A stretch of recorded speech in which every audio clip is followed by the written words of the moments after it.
Hi everyone and welcome back to Maths and Physics with Ms. Simons, where we make maths, physics easy and we get you exam ready. Alright, now today we're looking at logarithms, or logs in short.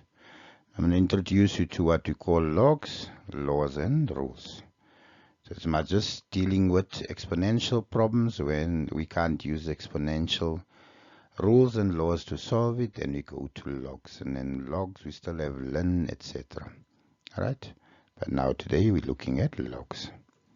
So in short, we have exponential form and we have a logarithm form. So you can see there in exponential, you can say any value m would equal base a to the power n.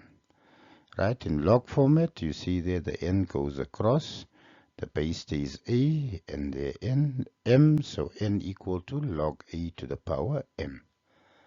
Or not to the power m, log base a m.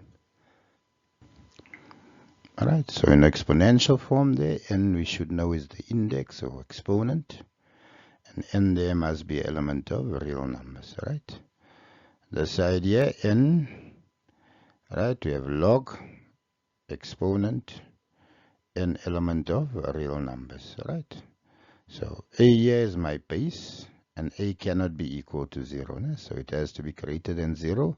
But at the same time, it's not equal to 1 because 1 to the power million still stays 1.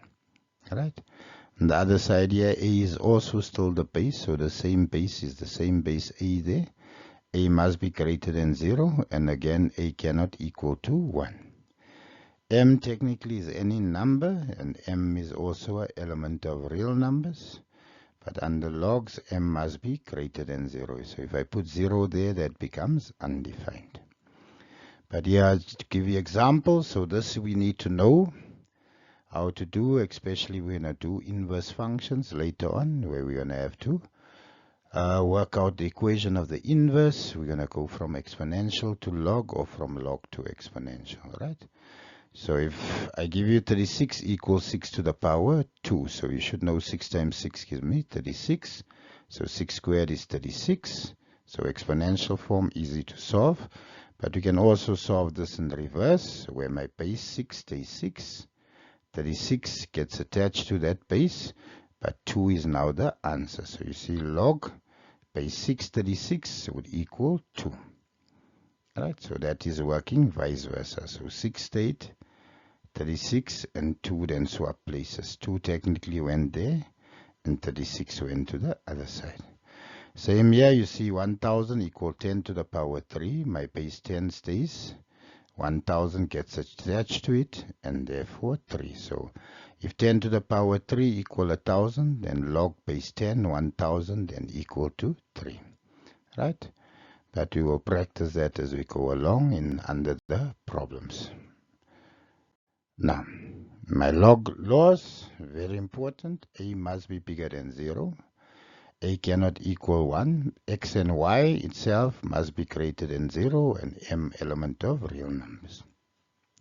So law 1, log base A X plus log A base Y. So you see there my bases are the same.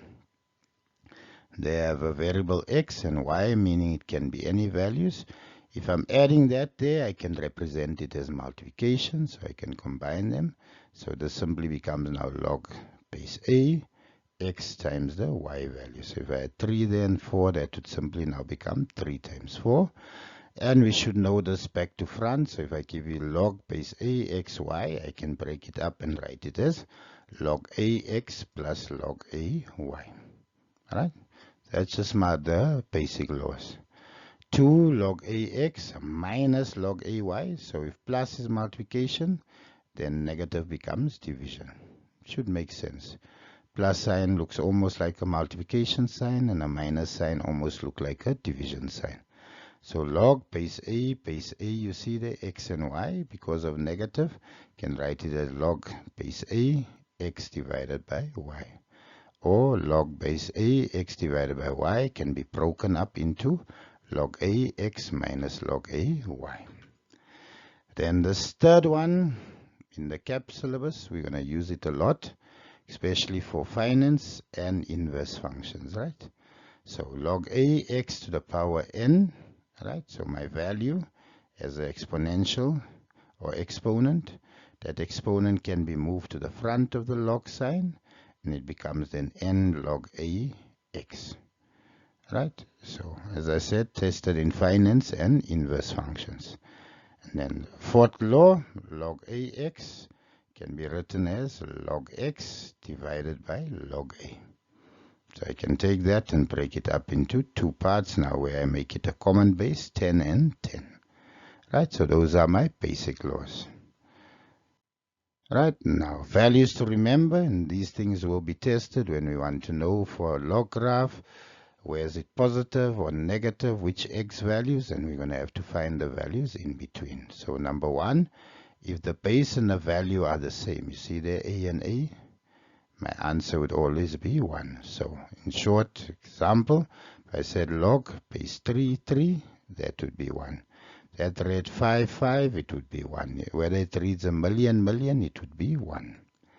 Secondly, when we say find x or intercept, right, or y-intercept, etc., and we have to get the value 0, we need to know whatever base we have with the value 1 will always give me an answer of 0. So here we have log 5, 1, which then equals 0. Right? Third format, if we have log a to the power x, x is moved to the front. Right? Now, a and a is the same, so this becomes x times 1, which then gives me x. Right? So same here.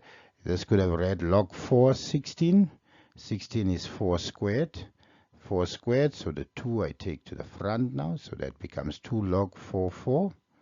And base 4, value 4 would become 1. 1 times 2 would then give me 2. Right, and then number 4, a log ax equal x. So if I have 7, log 7, so my base there and this value is the same, and I put 5 there. Those two together become 1 times 5, which then gives me 5. So these are just basic log laws and rules that we need to remember. I'm going to use this in the next exercises that come out to solve, so that you get used to how we use logs. God bless. Bye.